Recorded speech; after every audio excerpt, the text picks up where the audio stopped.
सबसे पहले अदिति जरा संक्षिप्त में आपसे उत्तर ले लें, क्योंकि देखिए ये पाकिस्तान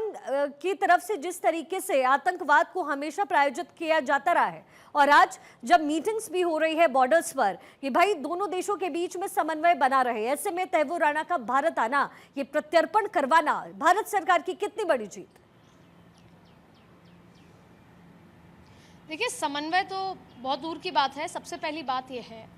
कि 2014 से लेकर आज तक प्रधानमंत्री नरेंद्र मोदी ने जो टेररिज्म को ज़ीरो टॉलरेंस की जो बात अक्सर कही है, उसको ना सिर्फ भारत बल्कि पूरे विश्व में जब जब जो बैठक हुई उस समय उठाया गया है कि ज़ीरो टॉलरेंस। और चाहे वो G20 की बैठक हो, चाहे तमाम तरीके की जो भी इंटरनेशनल स्तर पर बैठकें होती थी, अगर भारत ने ग्लोबल वार्मिंग का भी जिक्र किया है तो उससे भी ज़्यादा महत्वपूर्ण तरीके से ज़ीरो टॉलरेंस टुवर्ड्स टेररिज्म का जिक्र किया है। और बार बार ये बात कही है कि अगर कोई और देश टेररिज्म को आगे बढ़ा रहा है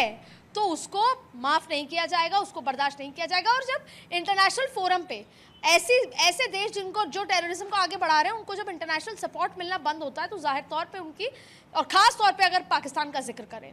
आप देखिए कि जब यही हमला 2008 का हुआ था तो इसको हिंदू टेररिज्म की एक संज्ञा दी गई थी। टेररिस्ट जब आए, जब तक कसाब नहीं पकड़ा गया, बार बार ये दिखाया गया कि हाथ में मोली पहन के जो हिंदू टेररिज्म का एक ज्ञान दिया गया था। अब ऐसी स्थिति में तैमूर राणा का यहाँ पर आकर जो अभी इस समय पाकिस्तान की हालत होगी, क्योंकि जब प्रत्यर्पण हुआ है और अब जब इंटेरोगेशन होगी, उस समय पाकिस्तान एक बार फिर बेनकाब होगा। और 2008 में जो प्लान हुआ या उससे बाद में जो भी और प्लानिंग हुई, उसमें पाकिस्तान आर्मी, पाकिस्तान सरजमी किस तरह से इन्वॉल्व थी एक बार फिर। और देखिए,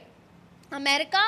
9/11 जब हुआ था, उससे अमेरिका ने भी आतंकवाद का वो स्वाद बहुत चख चुका है। और एक ये बड़ा मैसेज है, प्रेशर बिल्डिंग है कि कनाडा हो या कोई भी ऐसा देश जो आतंकवाद को अलग अलग रूप में आगे बढ़ावा दे रहा है, उसके साथ क्या हो सकता है और वो सतर्क रहे। तो भारत जिस मुद्दे पर आतंकवाद के खिलाफ रहता था, तैमूर राणा का यहाँ आना और पाकिस्तान का थरथर कांपना, और तैमूर राणा अब जब इंटेरोगेशन होगा और जो चीजें निकल कर आएंगी और पाकिस्तान की और इस तरह की गतिविधियां जब एक्सपोज होंगी, पाकिस्तान बेनकाब होगा, तो वो जाहिर तौर पे इंटरनेशनल स्तर पर कई सारे राज हैं अदिति जो अभी खुलने हैं, और सरकार की तरफ से यही कोशिश हुई है। डिफेंस